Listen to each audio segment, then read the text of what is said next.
Hello everyone, welcome back to the channel.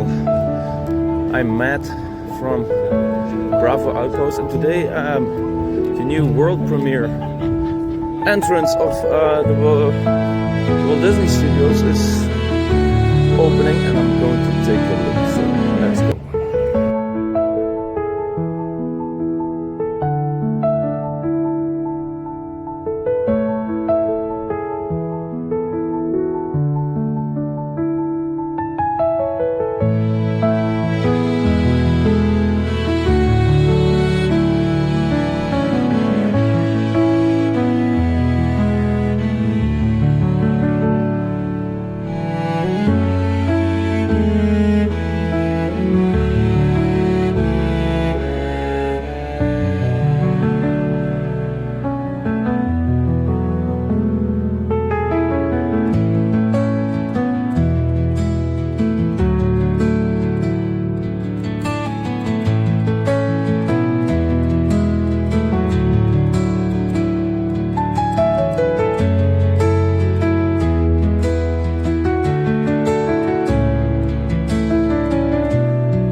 to the Disneyland hotel. It was a little chilly out, so now I'm in a nice chair, cozy, editing this video. What were my thoughts about the new world premiere entrance at the Walt Disney Studios park? I think was great. Like the stores are just they have the regular stuff the other stores have. Also the restaurant, it's very chic, but it's just like a burger place. Yeah, a lot of new detail, and I think it's a great new addition to the Walt Disney Studios park. What will be named Worlds of Adventure, Adventure World, that's it, next year from the opening, from when the Frozen World will open. So I hope you enjoyed this video, and maybe see you around. Bye bye.